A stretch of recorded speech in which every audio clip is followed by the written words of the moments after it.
Math skills सीखने के lecture number 9 में आप सबका स्वागत है। और ये TY BCom के एग्ज़ाम के लिए बहुत इंपॉर्टेंट कंसेप्ट है, तो इसके लिए मैं रेगुलरली वीडियो अपलोड करते जा रहा हूँ दोस्तों। ये लेक्चर नंबर 9 में मैं आज आपको बताने वाला हूँ built in function in MySQL। तो built in function in MySQL क्या होता है दोस्तों, और ये क्वेश्चंस कितने मार्क्स के लिए आता है ये आपको मैं पहले बता देता हूँ। ये MySQL के एक छोटे से फंक्शन से, प्री डिफाइंड फंक्शन से MySQL के अंदर ये, लेकिन एग्जाम के अंदर ये जरूर आएंगे आपको, और ये 7 मार्क्स के लिए आते हैं। जैसे कि क्वेश्चंस रहता है आपको, explain the following built in functions in MySQL। Function दिए रहते हैं आपको, length, trim, day, power, concat, square root, month name और इसकी तरह और बहुत सारे। तो ये 7 फंक्शंस यहाँ पे एग्जांपल के तौर पे मैं आपको दिखा रहा हूँ, और ऐसे ही आपको इसके अलावा दूसरे कुछ आ सकते हैं, लेकिन ये बिल्ट इन फंक्शंस की अगर आप प्रैक्टिस कर लेंगे अच्छे से तो ये फंक्शंस आप लिख पाओगे, क्योंकि ये बहुत इजी कंसेप्ट है MySQL के अंदर। इसके लिए कोई डिफिकल्ट है नहीं है, मतलब इसमें कोई ऐसा ना समझने वाला पार्ट है ही नहीं है। मैं आपको एक्सप्लेन करूँगा प्रॉपरली। ये लेक्चर्स देखने के बाद आपको बिल्ट इन फंक्शंस तो प्रॉपरली आ ही जाएंगे, इसकी मैं गारंटी देता हूँ। लेकिन लेक्चर पूरा देख लीजिए, क्योंकि इसमें मैं पूरे बिल्ट इन फंक्शन एक्सप्लेन कर रहा हूँ दोस्तों। चलिए हम लोग अपना बिल्ट इन फंक्शन चालू करते हैं, लेकिन उसके पहले हमारे चैनल का इंट्रो रोल करते हैं।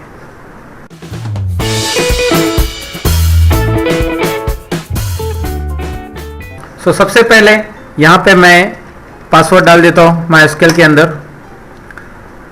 MySQL स्क्रीन पे दिखाई दे रहा है आपको। इसमें मैं सबसे पहला वाला बिल्ट इन फंक्शन आपको बता रहा हूँ, जो स्ट्रिंग फंक्शंस में से है, वो है लो।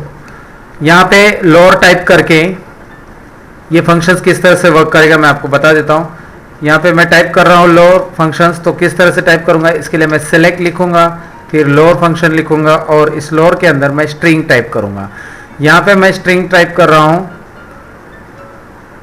विराट। विराट का नाम मैंने यहाँ पे कैपिटल में लिखा है, और मैं इसे कन्वर्ट करना चाहता हूँ लोअर में, और इसके बाद मैं सेमीकोलन दूंगा यहाँ पे और एंटर करूँगा। तो आपको वहाँ पे नोटिस हो रहा है, आपको दिखाई दे रहा है, जो आपने कैपिटल में वर्ड लिखा है वो कन्वर्ट होके स्मॉल में आ रहा है।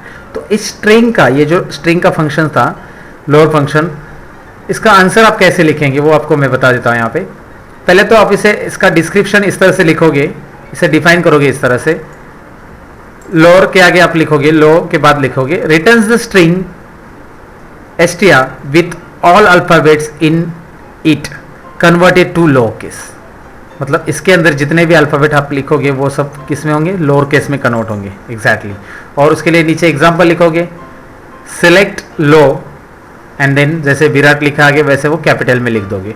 तो इस लाइन के आपको 1 मार्क मिलेगा जो आप लिखोगे यहाँ पे, इसका 1 मार्क मिलने वाला है दोस्तों। और ऐसे ही आपको दूसरा फंक्शन है यहाँ पे अपर, ये बहुत इजी है। अपर करोगे, सेम है, अपर के लिए आप वही लिखोगे जो उसके लिए लिखा था हमने, सिलेक्ट, यहाँ पे अपर। लेकिन यहाँ पे लिखते समय मैं अभी क्या करूँगा, स्मॉल में लिखूँगा। जो विराट का नाम मैंने वहाँ पे कैपिटल लिखा था, यहाँ पे मैं अभी स्मॉल में लिखूँगा, क्योंकि इसे हम उसे कैपिटल में रिफ्लेक्ट कर पाएंगे। यहाँ पे दिख रहा है आपको नीचे विराट, ये कैपिटल में आ चुका है। अपर ये बिल्ट इन फंक्शन यहाँ पे किस तरह से लिखा जाएगा, इसका आंसर ये रहा स्क्रीन के ऊपर। Return the string str with all alphabets in it converted into the upper case.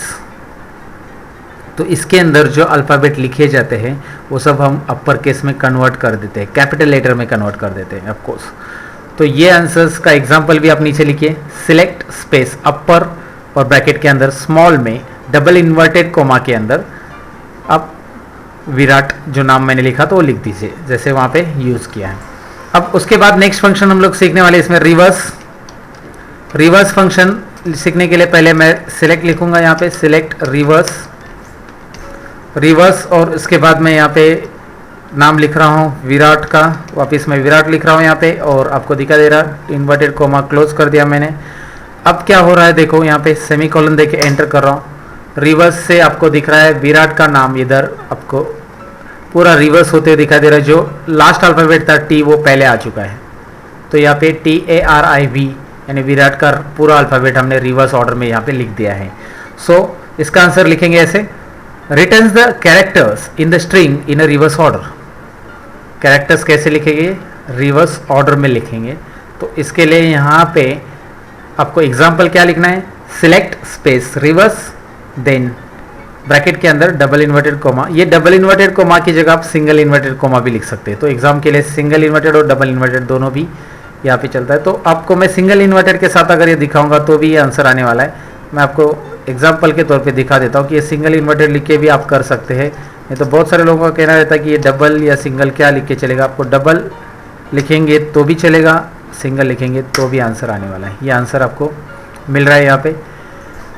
तो एग्जाम के लिए आप कोई भी यहाँ पे लिख सकते हैं। ये क्लियर है आपको यहाँ पे रिवर्स फंक्शन। अभी लेंथ फंक्शन आगे देखने वाले। पहले मैं स्क्रॉल कर देता हूँ स्क्रीन को। यहाँ पे अभी मैं लेंथ फंक्शन ले रहा हूँ। लेंथ फंक्शन टाइप कैसे करना है? सिलेक्ट, ये मैं कैपिटल में लिखता हूँ, ये भी आप स्मॉल में लिखेंगे तो भी चलता है। सिलेक्ट यहाँ पे, उसके बाद लेंथ, और लेंथ के अंदर मैं यहाँ पे टाइप करूँगा कैरेक्टर्स। तो कैरेक्टर्स मैंने यहाँ पे टाइप कर दिया है लेंथ के अंदर। लर्न मोर, ये चैनल का नाम टाइप कर रहा हूँ मेरा। यहाँ पे मुझे क्या मिल रहा है ये टाइप करने के बाद मैं आपको बताता हूँ। ये रिजल्ट आपको दिखाता हूँ लेंथ फंक्शन का। ये दिख रहा है कि इस लर्न मोर अल्फ़ाबेट जो लिखा है आपने उसमें कितने कैरेक्टर है, इंक्लूडिंग स्पेस। स्पेस भी इंक्लूडिंग है। ये 9 है और ये स्पेस इंक्लूडिंग 10 हो रहे हैं। तो इसका आंसर इस तरह से लिखिए, returns the length of the string str, it counts all characters including blanks. और उसके लिए एग्जाम्पल लिखिए, select space length learn more. ये भी लिखिए, आप कोई भी नाम लिख सकते हैं, ज़रूरी नहीं कि यही लिखिए आप। इन्वर्टेड कोमा दीजिए दोनों जो टेक्स्ट आप लिखोगे और ब्रैकेट क्लोज के बाद सेमीकोलन देखे। That's it. तो यहाँ पे ये हो गया लेंथ। और नेक्स्ट कमांड हम लोग सीख रहे हैं एल ट्रिम। एल ट्रिम यहाँ पे मैं टाइप कर रहा हूँ। एल ट्रिम टाइप करने के लिए पहले तो मैं सिलेक्ट टाइप करूँगा फिर एल ट्रिम। ये याद रखो, ये हमेशा मैं भूल जा रहा हूँ यहाँ पे। लेकिन आप सिलेक्ट लिखोगे, एल ट्रिम लिखोगे, उसके बाद ही आपका कमांड यहाँ पे आएगा। एल ट्रिम के अंदर मैं यहाँ पे वर्ड लिखते समय आपको ज़रा नोटिस कर लो मैं क्या कर रहा हूँ। यहाँ पे मैं स्पेस दे रहा हूँ। स्पेस दे के मैं यहाँ पे टाइप कर रहा हूँ लर्न, और इतना ही मैंने टाइप कर दिया है। और उसके बाद डबल इन्वर्टेड कोमा मैंने क्लोज कर दिया और सेमीकोलन देखिए। अभी ये स्पेस क्या कर रहा है? L trim. यहाँ पे आपको नोटिस हो रहा होगा, इस बॉक्स में चेक करिए, यहाँ पे स्पेस रिमूव हो चुका है। So what is mean by L trim? इसका आंसर इस तरह से लिखिए, returns the string str with the leading spaces remove. जो लेफ्ट स्पेस रहता है या लीडिंग स्पेस हम बोल सकते हैं उसको, उसका लेफ्ट साइड के स्पेस रिमूव करने का काम यहाँ पे एल ट्रिम करता है। ट्रिम यानी कि एवरीबडी नोस, हम लोग ट्रिम करते हैं, ट्रिम यानी कट। सो यहाँ पे लेफ्ट साइड का स्पेस कट हो जाएगा। वैसे अगर आप आर ट्रिम लोगे तो क्या होगा? आर ट्रिम समझ गए होंगे, आर ट्रिम राइट साइड का स्पेस देगा। तो यहाँ पे मैंने लिया है मोर और यहाँ पे स्पेस दिया और यहाँ पे मैंने सेमीकोलन ऐड कर दिया और आपको दिखाई दे रहा है यहाँ का स्पेस हट जाएगा। तो ये राइट ट्रिम होगा। और returns the string str with trailing spaces remove, मतलब स्ट्रिंग के ट्रेलिंग यानी कि एंडिंग स्पेस, राइट साइड के स्पेस। आप इस तरह से भी लिख सकते हैं, return the string with remove right spaces. Right spaces remove करके स्ट्रिंग लिखा जाएगा। तो ये हो गया आर ट्रिम। आपको मैं ट्रिम के बारे में बता रहा हूँ अभी। सो ट्रिम के लिए मैं यहाँ पे टाइप करूँगा पहले सिलेक्ट, फिर मैं टाइप करूँगा ट्रिम और उसके अंदर मैं ब्रैकेट ओपन और यहाँ पे inverted comma, double inverted comma दे रहा हूँ मैं। इन्वर्टेड सिंगल ले लो, डबल ले लो। इसके बाद मैं यहाँ पे टाइप करूँगा कुछ अल्फ़ाबेट्स। तो इस तरह से रहेंगे वो अल्फ़ाबेट। देखिए मैं टाइप कर रहा हूँ, मैं स्टार्टिंग में स्पेस दे रहा हूँ। स्टार्टिंग में स्पेस दे के मैं यहाँ पे टेक्स्ट लिख रहा हूँ मेरा लर्न मोर। यहाँ पे भी मैं स्पेस दे रहा हूँ और उसके बाद मैं मोर लिख रहा हूँ। यहाँ पे भी मैं एक्स्ट्रा स्पेस दे रहा हूँ। लेकिन एक बात नोटिस कर लो, इसका भी मैं आपको दिखाता हूँ रिजल्ट में क्या हो रहा है। आप ये टाइप करोगे सिलेक्ट ट्रिम करके एंटर, ये बीच का जो स्पेस है वो रिमूव नहीं हो रहा है, लेफ्ट साइड और राइट साइड का। मतलब ट्रिम क्या करता है? Remove leading and trailing spaces. तो इसका आंसर आप लिख सकते हैं return the string str with both leading and trailing spaces remove. उसके बाद अभी नेक्स्ट फंक्शंस हम लोग सीखने वाले स्ट्रिंग से रिलेटेड। मैं इसे स्क्रॉल कर रहा हूँ। वो है next function left, select left. Select left देने के बाद यहां पे मैं स्ट्रिंग लिखूंगा। पहले स्ट्रिंग लिख रहा हूं मैं यहां पे लर्न मोर, और ये डबल इन्वर्टेड कॉमा मैं यहाँ पे क्लोज कर रहा हूँ। उसके बाद मैं यहाँ पे कॉमा दे रहा हूँ और आपको यहाँ पे मैं अल्फ़ाबेट दिखा रहा हूँ। ये कोई नंबर टाइप करो, सॉरी ये नंबर टाइप किया और इसका रिजल्ट क्या आएगा देखो। मैंने क्या लिखा है, सेलेक्ट लेफ्ट 5। सो अब क्या हो रहा है देखो, यहाँ पे मुझे जो वर्ड लिखा था मैंने उसमें से लेफ्ट साइड के 5 कैरेक्टर्स यहाँ पे दिखाई दे रहे हैं। सो लेफ्ट क्या करेगा, लेफ्ट साइड के 5 कैरेक्टर्स यहाँ पे आपको डिस्प्ले करेगा इस तरह से। तो आप सबको लगा होगा कि यार ये MySQL में क्या काम होता है। तो MySQL का इसका काम होता है कि डेटाबेस जब आप हैंडल करते हो दोस्तों, तो उसमें लेफ्ट साइड के कुछ कैरेक्टर्स अगर ये करने अलग से शो करने टेबल में से, या राइट साइड के कैरेक्टर अलग से शो करने हैं, तो ये सब चीज़ों की ज़रूरत रहती है। ये कमांड आपको सीखने की ज़रूरत रहती है। ऑफिशियल लाइन में MySQL बहुत यूज़फुल है। बहुत सारे बैक ऑफिसेस में, बैक एंड में, मतलब बैक एंड सॉफ्टवेयर के लिए MySQL यूज़ होता है। तो आप अगर फ्यूचर में जॉब के लिए लगते हो तो आपको ये MySQL बहुत यूज़फुल रहेगा। तो इसलिए कमांड आप प्रैक्टिकली सीख लो ताकि आप जॉब पे बोल सकते कि MySQL के कमांड आपको आते हैं। सो आगे का कमांड मैं बताता हूँ आपको। सिलेक्ट राइट, सिलेक्ट राइट, यहाँ पे मैं आपको स्ट्रिंग लिखना है। स्ट्रिंग मैंने आपको बताया था, ये स्ट्रिंग जो मैं लिख रहा हूँ यहाँ पे लर्न मोर, ये स्ट्रिंग के बाद मैं कॉमा दूंगा और राइट साइड के 4 कैरेक्टर्स मैं यहाँ पे दिखाना चाहता हूँ आपको, राइट साइड के 4 characters. So what will be the result, मोर दिख रहा है आपको, राइट साइड के 4 कैरेक्टर्स यहाँ पे डिस्प्ले हो रहे हैं। सो इसका आंसर कैसे लिखेंगे, returns the right most lane characters from the string, if lane is 0 और negative it will return a empty string is written, it will return an empty string। मतलब सिंपल है दोस्तों कि अगर आप यहाँ पे जो स्ट्रिंग टाइप कर रहे हो उसमें कोई कैरेक्टर ही नहीं टाइप कर रहे हो, सो लेन इज 0 या निगेटिव है, तो आपको आंसर क्या आने वाला है, एम्प्टी स्ट्रिंग, कुछ नहीं आने वाला, स्ट्रिंग में कुछ आउटपुट आने वाला है ही नहीं है। तो अगर आपने कुछ लिखा है वहाँ पे कैरेक्टर्स तो ही आउटपुट मिलेगा, ये याद रखना है आपको। तो जो राइट मोस्ट कैरेक्टर्स है वो आपको दिखाई देंगे, कितने आप टाइप कर सिलेक्ट करो टाइप। ये तो था राइट फंक्शन। इसके लिए आगे है स्ट्रिंग फंक्शन में है आगे का फंक्शन जो है मिड। सिलेक्ट के साथ मिड लिख रहा हूँ मैं। मिड में मैं यहाँ पे लर्न मोर टाइप करूँगा और वो इन्वर्टेड कॉमा में टाइप कर रहा हूँ इस तरह से लर्न मोर। ये लर्न मोर टाइप करने के बाद मैं यहाँ पे लिख रहा हूँ कॉमा और यहाँ पे आगे लिखूँगा पोजीशन में चाहिए, सपोज मैं ले रहा हूँ 6 और कॉमा 4। सो अभी ये 6,4 से क्या आ रहा है, ये कॉलन डाल के आप देख लीजिए पहले आउटपुट क्या लिख के आ रहा है, MOR।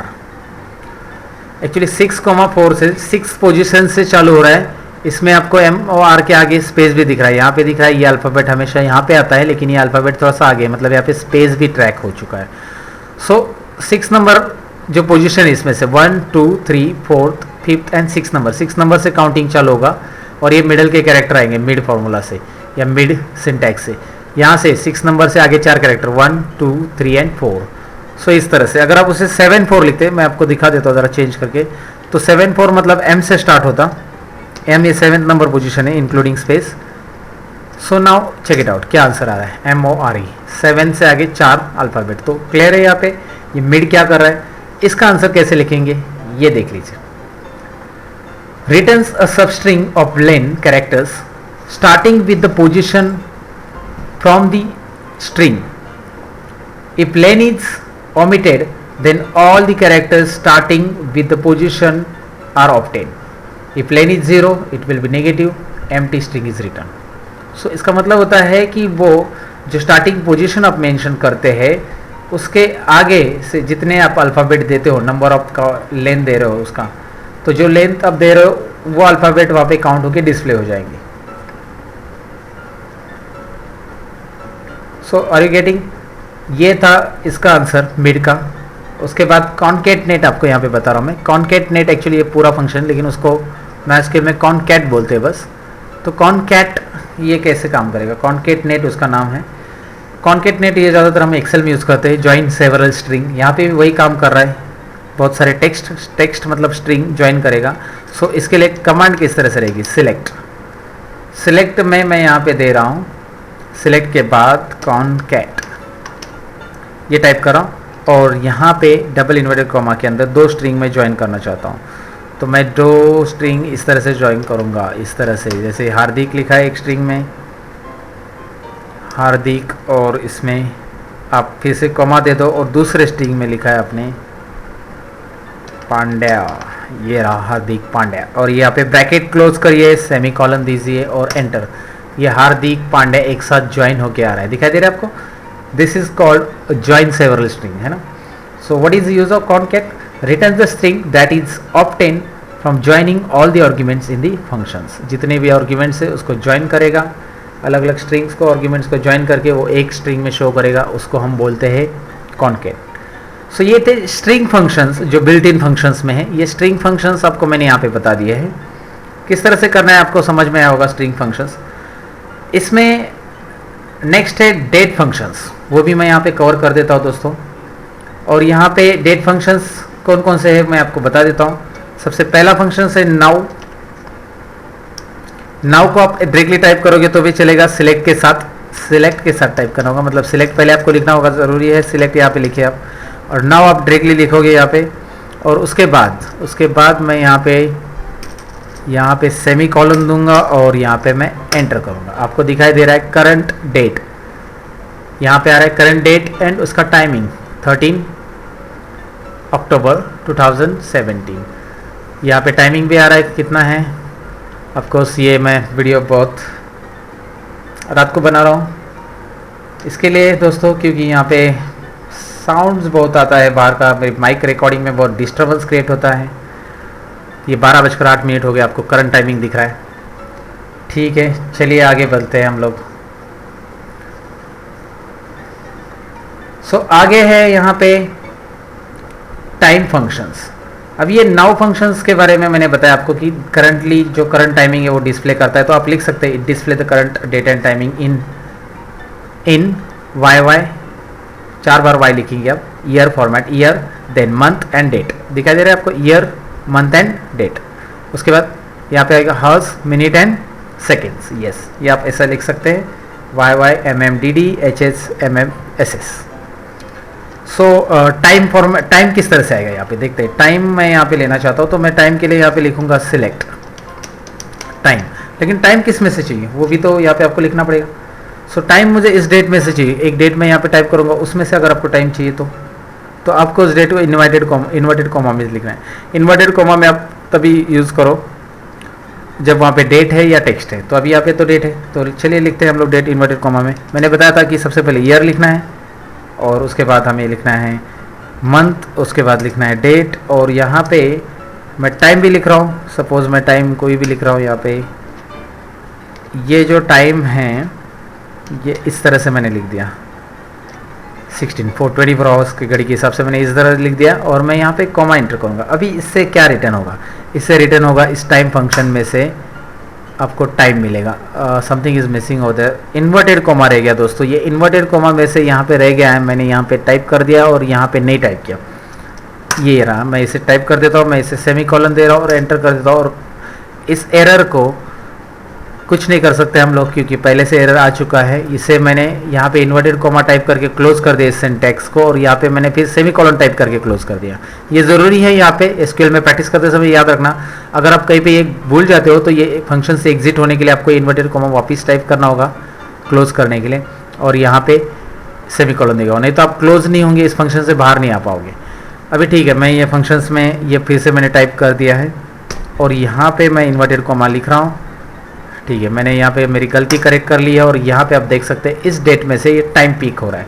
So extract the times from the date and time function से एक्सट्रैक्ट कर देता है। यहाँ से टाइम अलग से मिलता है आपको। वैसे आपको करंट टाइम यहाँ पे देखना है तो क्या होता है वो देखते हैं। CR टाइम हमारा नेक्स्ट फंक्शन है, इसके लिए मैं स्क्रॉल कर लेता हूँ। CR टाइम के लिए आगे जो फंक्शन है वो बहुत ईजी है, वो बस आपको समझ में आ रहा है जैसे मैं टाइप कर रहा हूँ वैसे। CR डेट यहाँ पे टाइप कर रहा हूँ मैं सी डेट के लिए, यहाँ पे मैं ब्रैकेट के अंदर कोई डेट वगैरह नहीं लिख रहा हूँ, बस मैं सेमी कॉलन लिख रहा हूँ और एंटर कर रहा हूँ। करंट डेट यहाँ पे पिक होके दिखाई दे रहा है आपको। आपको करंट डे चाहिए जो डेट आप लिखोगे उसमें से, तो सपोज़ आप ऐसा भी लिख सकते हैं। अभी सपोज सिलेक्ट डे चाहिए यहाँ पे डे, और डे किस में से चाहिए, नाउ, नाउ फंक्शन में से, तो नाउ फंक्शन कंप्लीट लिख दीजिए और ये डे फंक्शन का ब्रैकेट क्लोज कर दीजिए। यहाँ पे ध्यान दीजिए, सिलेक्ट मैंने डे लिखा है, ये डे का फंक्शन है और डे का फंक्शन यहाँ से स्टार्ट और यहाँ पे क्लोज है, लेकिन उसके अंदर मैंने नाउ फंक्शन को कॉल किया। मतलब आज का डे कौन सा डे है, 13 डेट जो है 13 डेट है, उसमें से डे आपको बताया 13, उसमें से अगर मंथ चाहिए आज की डेट से, या कोई डेट भी आप लिख सकते हैं, इसमें मैंने नाउ लिखा है, आप डेट भी लिख सकते हैं। सो अगर मंथ चाहिए तो आप यहाँ पे बस मंथ लिखिए डे की जगह। मैं ये फंक्शंस यहाँ पे दोबारा नहीं टाइप कर रहा हूँ, बस मैं यहाँ पे ले रहा हूँ। ईजिली आपको दिखाई दे रहा है किस तरह से ये आपको मंथ शो कर रहा है। So what is the next, up arrow press करके मैं ये दोबारा ना टाइप करने की जगह ये सब ले रहा हूँ, और मैं मंथ की जगह यहाँ पे मैं चेंज करके ईयर ले रहा हूँ। सो ये बहुत सिंपल है, इसमें इन्वर्टेड कॉमा करके आप डेट भी डाल सकते हो और उसके अंदर क्या ईयर भी देख सकते हैं। बस आपको ये समझना है कि इससे क्या हो रहा है। ये ईयर शो करेगा, ईयर फंक्शंस आपको ईयर शो करेगा जो डेट आपको दिया गया है। नाउ फंक्शन में से दिया है तो आज का ईयर शो, मतलब जो करंट डेट है उसमें से ईयर शो कर रहा है 2017, आपको 17 है तो वो शो करेगा। सो डे नेम मुझे यहाँ पे चाहिए, तो डे नेम के लिए क्या करना है मुझे, डे नेम के लिए भी मैं वही लिखूंगा, डे नेम यहाँ पे बस ऐड कर दूंगा। नाउ फंक्शन में से ले रहा हूँ मैं दोस्तों, ये क्विक हो जाए इसलिए नाउ फंक्शन ले रहा हूँ। आप डेट लिख सकते हैं, मैंने आपको बोला है। So day name will pick the day, क्या पिक कर रहा है, डे, आज का डे फ्राइडे, ओके फ्राइडे है। उसके बाद हमारा डेट और टाइम का ये लास्ट फंक्शन है और ये लास्ट ही है। मंथ नेम, और मंथ नेम यहाँ पे मैं ले रहा हूँ अभी। मंथ नेम आपको टाइप करने के लिए डे नेम हटा के मैं डे हटा रहा हूँ, यहाँ पे बस मंथ टाइप कर रहा हूँ। यहाँ पे मंथ टाइप करने के बाद मैं एंटर बटन प्रेस कर रहा हूँ यहाँ पे, और आपको दिखाई दे रहा है अक्टूबर मंथ। क्लियर है, तो ये डिस्प्ले कर रहा है मंथ नेम। इसके आंसर्स कैसे लिखने हैं आपको समझ में आया रहेगा, और ये क्या डिस्प्ले करता है वो भी आपको समझ में आएगा। अभी बिल्ट इन फंक्शन में कुछ और 5 फंक्शन है दोस्तों, कहीं जाइएगा नहीं, चैनल पे रहिएगा, मैं कंटिन्यू आपको बताते जा रहा हूँ। नेक्स्ट न्यूमेरिक फंक्शंस, ये भी सीख के जाइए क्योंकि ये भी एग्जाम्स में आ सकते हैं। ये वीडियो थोड़ा सा लंबा हो रहा है दोस्तों, लेकिन ज़रूरी तो है, तो इसके लिए पेशेंस रखिए। जो पेशेंस रखता है वो ज़्यादा सीख पाता है और अच्छा स्कोर कर पाता है। तो चलिए यहाँ पे नेक्स्ट फंक्शन बताता हूँ न्यूमेरिक में। ये है एब्स, ABS यानी एब्सोल्यूट। एक्चुअली ABS मतलब एब्सोल्यूट होता है। सो एब्सोल्यूट वैल्यू रिटर्न्स करने के लिए ABS आपको ये शॉर्टकट दिया है, और जब भी कभी वो निगेटिव वैल्यूज़ है वहाँ पे तो उसकी वो पॉजिटिव वैल्यू करके बताएगा उसको ABS। आई एम सॉरी, मैंने ये D टाइप कर दिया है, यहाँ पे मेरा ध्यान नहीं था। ओके ठीक है, मैंने वो करेक्ट कर लिया और मैं अभी एंटर कर देता हूँ। आपको दिखाई दे रहा है ये निगेटिव जो वैल्यू थी उसको पॉजिटिव करके बता रहा है। So that is a function of absolute. Absolute में आप पॉजिटिव लिखोगे तो क्या होगा, पॉजिटिव शो करेगा आपको, उसमें कुछ भी चेंज नहीं होने वाला, क्योंकि नेगेटिव साइन हटाने का काम बस एब्सोल्यूट कर रहा है। So returns the absolute value of X, जो भी वैल्यू है आपने दी हुई उसकी वैल्यूज एब्सोल्यूट वैल्यू मतलब प्लस वैल्यू। सो उसके बाद पावर आपको निकालना है। नेक्स्ट फंक्शन ये पावर के लिए, power you know that power तो सबको पता है ऑलरेडी, लेकिन इसके लिए आप लिखोगे कैसे, सिलेक्ट POW ओनली, POW लिखना है। किसका पावर चाहिए आपको, I just want to 2 raised to 2, 2 raised to 2 means it's a square. So let's check it out, इसका आंसर आ रहा है 4। अगर आपको 2 का क्यूब चाहिए तो 3 लिखो। 2 raised to 4 चाहिए, 2 raised to 5 चाहिए, लिखो। कितना आएगा 2 raised to 5, 32 रहेगा। हाँ 32 है, बराबर है। तो यहाँ पे दिख रहा है आपको पावर कैसे निकालना है, 2 raised to निकालो, 10 raised to निकालो, आप पावर्स इस तरह से निकाल सकते हैं। और नेक्स्ट है मोड फंक्शन। सो मोड फंक्शन क्या शो करेगा, सिलेक्ट, मैं यहाँ पे मोड लिख रहा हूँ। मोड फंक्शन के बाद मैं यहाँ पे ब्रैकेट ओपन, और इसके अंदर 2 आर्ग्यूमेंट्स में पास करूँगा। आर्ग्यूमेंट्स यहाँ पे पास करने ज़रूरी है, एक्स एंड वाई हमेशा हम उस आर्ग्यूमेंट्स को बोलते हैं। सो यहाँ पे आपको दिखाई दे रहा है, मैं टाइप कर रहा हूँ सपोज पहला एग्जाम्पल, इसमें एग्जाम्पल के तौर पे बताता हूँ आपको 10 और मैं कॉमा 3 टाइप कर रहा हूँ, तो इसमें आपको इसका मोड दिखाई देगा। अब ये मोड मीन्स इसे हम लोग क्या बोल सकते हैं दोस्तों, इसे हम लोग बोल सकते हैं कि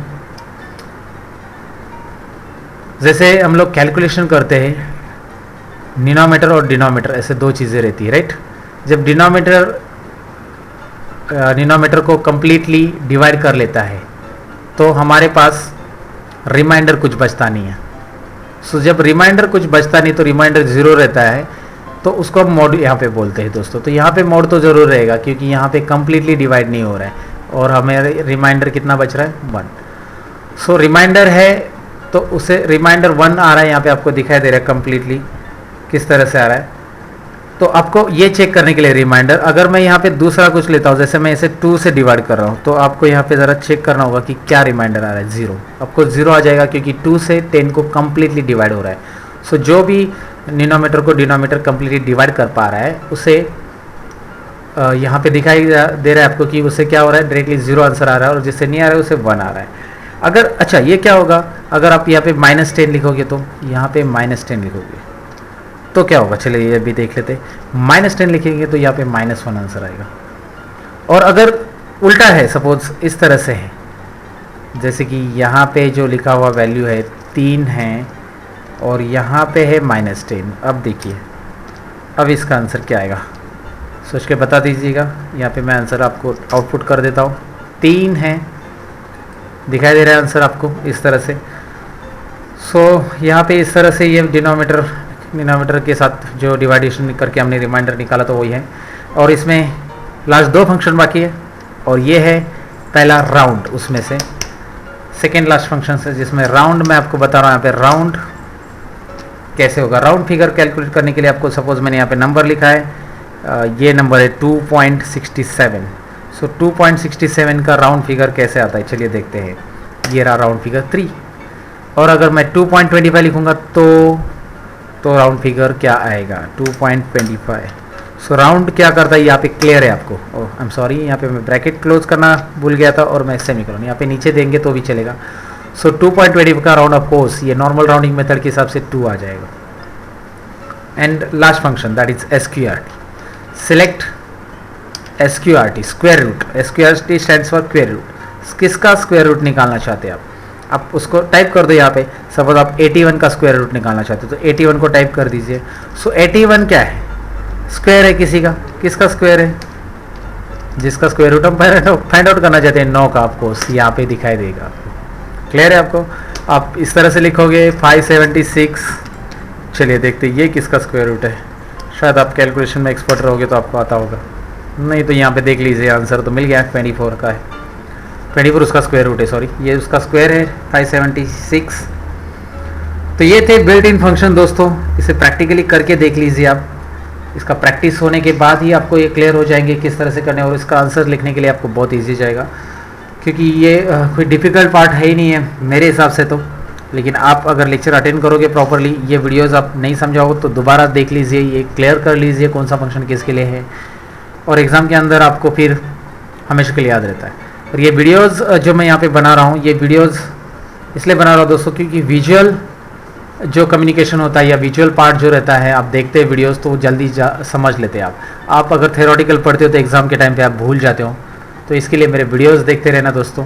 ये वीडियोस अच्छा लगा हो तो लाइक तो ज़रूर करिए यार, एक लाइक तो बनता है दोस्तों। आपका लाइक मुझे मोटिवेशन देता है नेक्स्ट वीडियो बनाने के लिए। सो लाइक्स करिए, कमेंट्स करिए और दोस्तों के साथ शेयर करिए। मैं मिलता हूँ आपको नेक्स्ट वीडियो के अंदर, तब तक के लिए मैं लेता हूँ आपसे अलविदा।